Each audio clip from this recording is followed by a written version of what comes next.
Hello, everyone, and welcome to the latest episode of the Radiology Advances podcast. Today, we are discussing a new approach to tackle a clinically relevant problem: the detection of gastrointestinal bleeding when conventional evaluation is negative. And the title of the study is Feasibility of Ferumoxytol-enhanced MRI for detection of gastrointestinal bleeding when conventional evaluation is negative, and it was published recently in Radiology Advances by Drs. Wells and Fiedler from Mayo Clinic in Minnesota.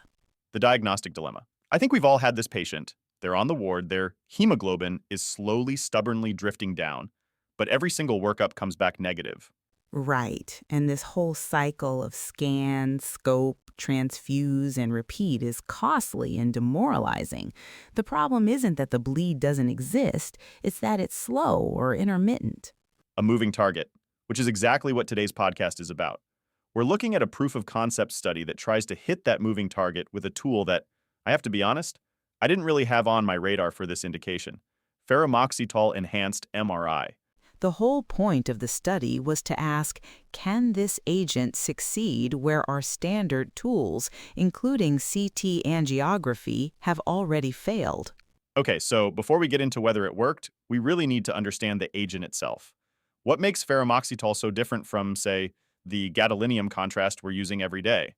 Its FDA approval is for treating iron deficiency anemia, mostly in adults with chronic kidney disease. It's a therapeutic, not a diagnostic agent, but radiologists can be resourceful. Your standard gadolinium agents, they're extracellular. You inject them, they light up the arteries, but within a minute or two, they're already in the tissues, and the kidneys clear them out pretty fast. And ferumoxytol doesn't do that? Ferumoxytol is an ultra-small superparamagnetic iron oxide particle, a nanoparticle with a carbohydrate coating. Because of that size and coating, it's too big to leak out of healthy blood vessels. It stays in circulation. A true blood pool agent. How long does it stay? The intravascular half-life is somewhere around 14 to 15 hours. That's a staggering difference compared to minutes with gadolinium. It changes the whole physics of detection. With gadolinium, you're trying to spot a leak in the 2 minutes that the contrast is purely arterial. With ferumoxytol, you have almost a full day. So it is simple. The agent stays in the pipes. If you see the agent outside the pipes, like, say, pooling inside the bowel, you have a leak. End of story.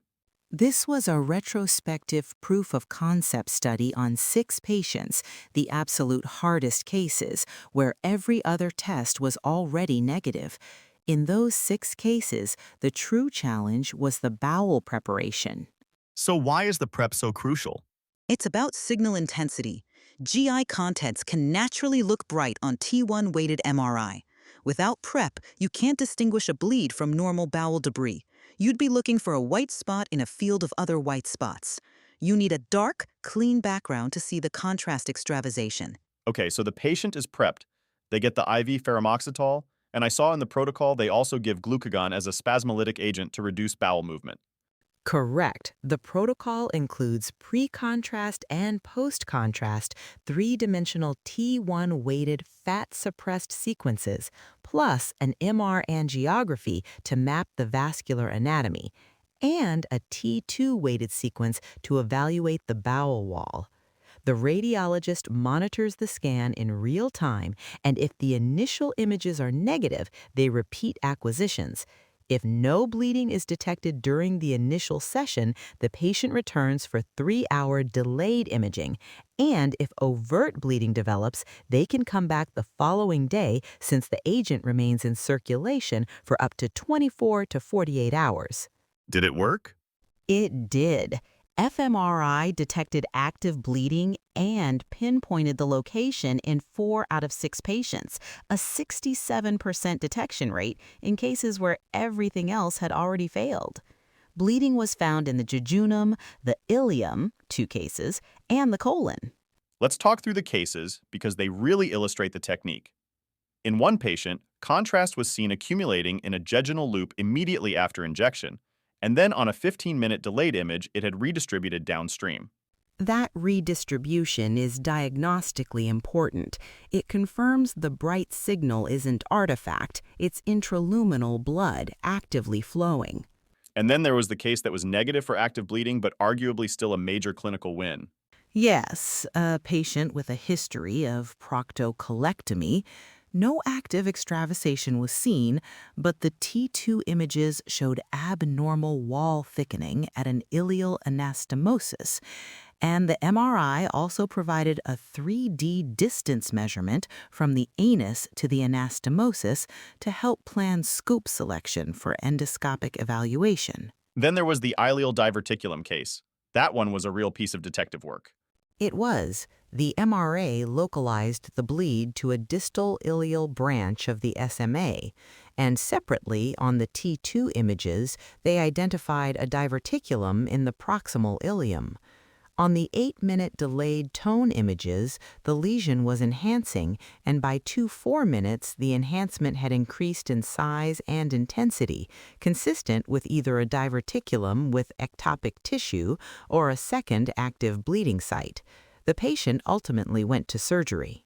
So the MRI gives you a comprehensive diagnostic picture, even when there's no active bleed. Exactly. Bowel wall, mesentery, vasculature, all at once. Now let's discuss sensitivity, because that's really the key metric here. How does ferumoxytol MRI compare to the tagged RBC scan? The tagged RBC scan from nuclear medicine is the most sensitive established test for slow GI bleeding. It can detect rates as low as 0.1 milliliters per minute. Experimental animal studies using ultra-small iron oxide agents suggest ferumoxytol MRI may reach that same threshold, so potentially comparable sensitivity but with vastly superior anatomic resolution.